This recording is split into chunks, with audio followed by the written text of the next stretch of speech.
What's up, everybody, and welcome to my Monday Night Raw review from Edmonton, Alberta, Canada, or they just said Edmonton, but yeah, it's Edmonton, Alberta, Canada, and whatnot. And what do we have going on Raw tonight? Because honestly, this crowd was very indifferent and whatnot. We kicked it off with Bianca Belair.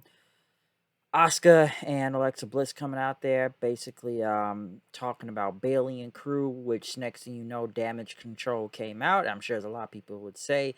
I'm sure immediately people turn to Monday Night Football after this because I've said this before and I'm seeing more and more of it that this crew is not over.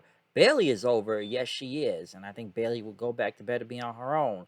The rest of them, they are not over, okay? Hey, I like Io Shirai, but this crew is not over, okay? They're just not over. So they get a lot of TV time, I will say that. But Damage Control is definitely not over.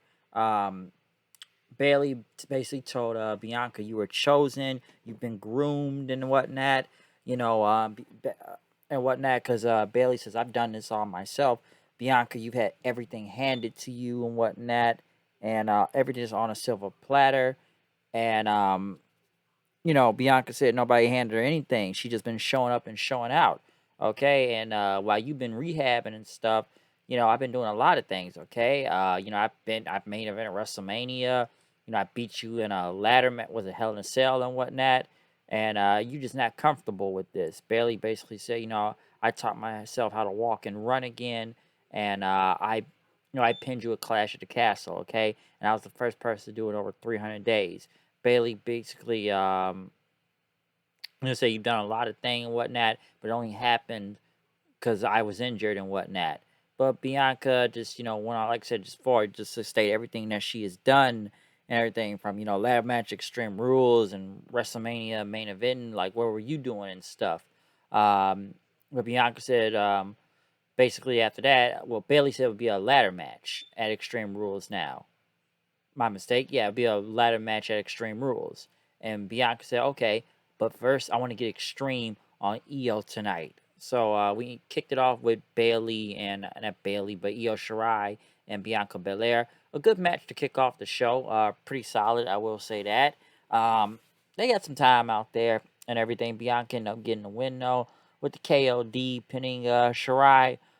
So pretty good match out there. Like I said, definitely ate up a lot of time. Rey Mysterio was in the back talking, talking about Dominic is not the same kid he once knew, and that Rhea Ripley has manipulated him since everybody wants to have this weird fetish thing going on, whatever with Ripley and Dominic or whatever reverse role they're going with this thing. I don't know, but Ray basically said, he talked about Seth Rollins then, and I may have mercy for my own flesh and blood, but I won't show any mercy to Rollins. Seth Rollins, well, not Seth Rollins, but the Miz was in the back. Talked to a bunch of security guys, no Champa this week, saying it'll be $1 million prize and exclusive cameo in Marine, and get gift cards and pre-owned video and career advice from himself, and basically I don't want no big giant bulky security. I want security that's smart and stealthy, and he called them the Miz Force, which they did call themselves Miz Force. So Miz had the Miz Force go, I guess, take care of the Dexter Loomis problem, and we'll get more about that tonight. Seth Rollins was out there next Monday Night Rollins. Everybody sings, whoa, whoa, whoa. Basically said, I should be the new U.S. champion, but, it's because of Riddle, and I had Lashley beat. I should have gotten him there, but Riddle got in the way. But now he turns himself to the fight pit now. And basically said the fight pit is a lot of things. And, I can go home and look in the mirror. And, I am that I'm Seth freaking Rollins and stuff. And, I've seen a lot of gimmick matches and whatnot. I've won them all. And he says I can win this fight pit level also, okay? He said he's, he has an Einstein level for the fight game and everything. And it's his first time in there. And he will become king of the fight pit. He ended up then calling out Rey Mysterio then, basically saying, wasn't the same Mysterio due to everything that's happened with Dominic. So I'm going to beat him like he should beat his own son right now. So as we get Seth versus Ray, at least no one's eye popped out of this match. I don't want to go back in that feud from a couple years ago because I just didn't like it because it just got ridiculous after a while. And everybody's eyes start falling out of their head. That's the most ridiculous part of that feud was the eye popping thing. but this is still a very good match. Dominic came out and sat down and watched on. Basically, ended up Ripley attacking Ray, and then Seth Rollins at the curb stomp, and then the Peruvian necktie as submission, beating Rey Mysterio as Dominic and Rhea Ripley laugh. So basically, distraction, finish and whatnot. So and out for Ray right there. Matt Riddle was watching on though. Lashley thanked them and said, "Hey man, I know what you wanted to do, but don't do that again, okay?"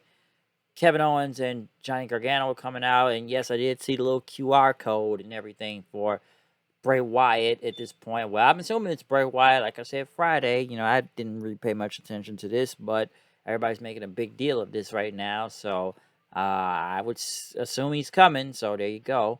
Kevin Owens, big pop being from Canada, though, going against Alpha Academy. Very good match. Crowd really got the crowd hyped up. I'll say that. I would say mostly because Kevin's from Canada. Austin Theory and tried to stop Gargano, but Gargano ended up outsmarting him and then hit the one final beat for the win. So Gargano and Kevin Owens won. I still look at Austin Theory's booking. This guy has been taking a lot of L's of being looking like an idiot out there right now. So I've said it before and I've said it again. His booking has drastically gone down lately. I feel like Vince had him in a better spot. AJ Styles, though, was in the back talking about Judgment Day. Everybody forgot what they've done to me and everything. I don't want to join them. And as you said, it's going to be facing Sami Zayn tonight. Finn Balor showed up saying, like, you may want somebody to watch it back. We could just put the olive branch out for you. You may need someone to watch from Solo out there. But AJ said he can do it on his own. Austin Theory and them saying we got to find a way to get payback on Owens and Gargano. But the next thing you know, it was a phone call that happened.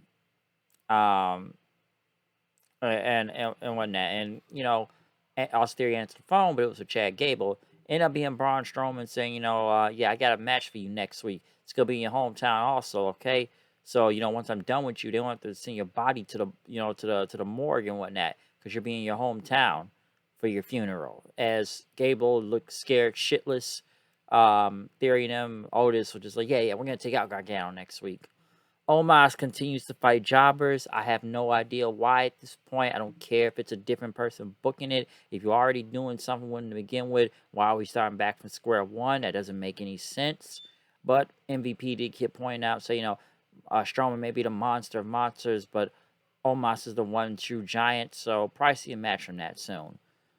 And by the way, throughout the night, we've seen the Miz Force guys be attacked and laid out everywhere until Miz found them all basically, just on toppled on top of each other, the bodies, and then it ended up with Lumis taking off the Oilers, the Edmonton Oilers, display hockey stuff on, and then hit him with the hockey stick and choking him out. Does anybody know why he's even hunting Miz at this point? Where is this going? Okay, it's like NXT all over again. Well, at least the NXT kind of gave drawings to why he was going after people, but at this point, why is he going after the Miz again now? Where is this really leading to at this point? It's funny here and there, but what the fuck is this leading to at this point? Next we got the return of Candice Lerae, which got an okay reaction. I don't think a lot of people really cared out there. Candice, well, I'm not surprised she's here. Come on, Gargano's here. You already knew she was going to be on Raw soon enough. So we haven't seen her in a while since she was pregnant at one point, back in NXT. So this is her first match back against Nikki Ash out there. Candice won. So, it was okay. It was okay. Like I said, she got an okay reaction. Balor talking about AJ Styles and them. Priest talking about his match with Riddle. He's my former friend, okay? Like, you're not a fighter, you're not a cage fighter, or my friend. The Judgment Day is my family and everything. Sami Zayn, who was one of the most over people on the show, with Solo Sikoa out there, the honorary Uso himself. Went against AJ Styles. Good match. End up with Solo getting involved, though. Hit him with a Uranagi on the apron. And Sammy got the haluva kick for the win. So Sammy won that match from there. Right after they left, Judgment Day came out. Balor wanted to give him one more chance and everything. Just rise up and join. He held the too sweet sign. AJ put his own too sweet up, but ended up giving the middle finger. Judgment Day attacked him then. They put a chair over AJ Styles' neck and was going to stomp it, but Balor says, I could have ended your career right there, AJ. But you know, that's not what friends do. So we'll see what happens from that. Bianca and them was sitting around, so Candice came in saying hello. Basically, I guess Candice now wants a match with Dakota Kai since Bailey and crew was leaving, so we'll see what happens with that next week. But in the main event, we did get Matt Riddle versus Damien Priest. Pretty good match out there. Wasn't bad. Riddle ended up getting a roll up on Priest for the 3 inside cradle. So right after that, Judgment Day attack Riddle then after that. And as they beat him up then, next you know, Edge back again. Edge, he's back every other week, folks. He gets hurt, or I guess he's injured, and then he's back in like a week or two. And Edge was back. Probably woke up this entire crowd, by the way. It's Canada in general, but he did wake up the crowd as Edge did, and he ended up spearing, Priest and Balor and stared at Dominic until Ripley pulled him out of there. Edge had a microphone then. He says, you know, you've tried to finish me over and over again, but I keep coming back. It took me 9 years and I still came back. And I came back to Edmonton, his country, so I don't quit. So Balor's challenged him in Extreme Rules, and it will be an I Quit match. Okay? So we'll see what happens there. But hey, folks, at least Edge isn't everybody said the Rabbit. People thought it was going to be him for some reason because Edge returns every other week. So not another Edge gimmick this time. So yeah, but Edge is back, got the crowd up pretty well, and yeah, Extreme Rules. So Raw was Raw. Like I say, these matches are getting longer on here nowadays. Some are good. Some don't need to go as that long at the same time. But other than that, comment, subscribe, follow me on Twitter, HoodandKnight890. I'll see you guys then. Peace out.